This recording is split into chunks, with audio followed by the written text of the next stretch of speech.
Assalamualaikum warahmatullahi wabarakatuh. Perkenalkan, nama saya Ahmad Farhan dari kelas 12 K3 Rombel A. Jadi pada kesempatan kali ini saya akan menjelaskan tentang unit utilitas pada pengolahan air baku. Sebelum itu saya akan menjelaskan tentang pengertian air baku terlebih dahulu. Jadi air baku adalah air yang dapat berasal dari sumber air permukaan, cekungan air tanah, dan atau air hujan yang memenuhi baku mutu tertentu sebagai air baku.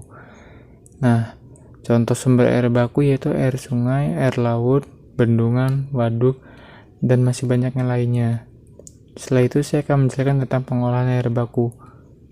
Yang pertama, itu adalah koagulasi. Koagulasi yaitu proses pencampuran koagulan atau bahan kimia atau pengendap ke dalam air baku dengan kecepatan perputaran yang tinggi dalam waktu yang singkat. Nah, koagulan adalah bahan kimia yang dibutuhkan pada air baku untuk membantu proses pengendapan partikel-partikel kecil yang tidak dapat mengendap secara gravimetri.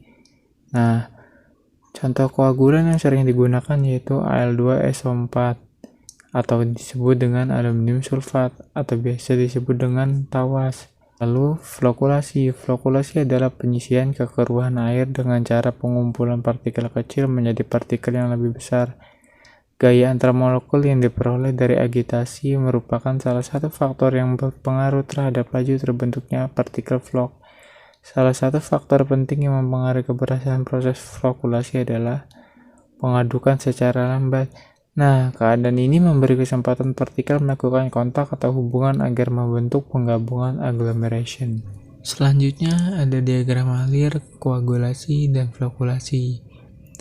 Nah, jadi skema prosesnya itu yaitu air baku dialirkan untuk ditampung ke dalam bak yang terdapat komponen alat pengaduk. Nah, alat pengaduk ini biasa disebut dengan agitator. Lalu pada proses kali ini air baku akan mengalami proses pengadukan atau agitasi dengan cara yang cepat. Dan terdapat penambahan koagulan atau bahan kimia yang digunakan sebagai pengendap partikel-partikel yang terdapat pada air baku.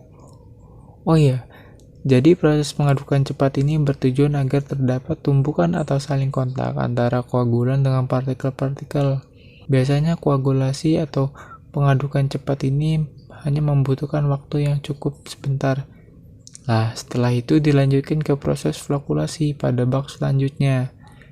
Jadi di proses flokulasi terdapat persamaan, yaitu terdapat agitator dan adanya proses pengadukan, tetapi pada proses flokulasi dilakukan pengadukan dengan putaran yang lebih lambat ketimbang koagulasi.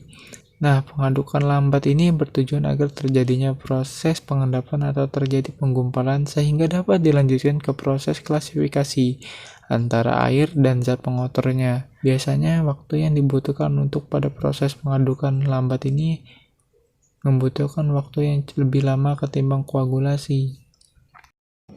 Sekilas presentasi dari saya. Apabila ada kekurangan, saya mohon maaf, dan apabila ada kesalahan, saya mohon ampun. Sekian, terima kasih. Wassalamualaikum warahmatullahi wabarakatuh.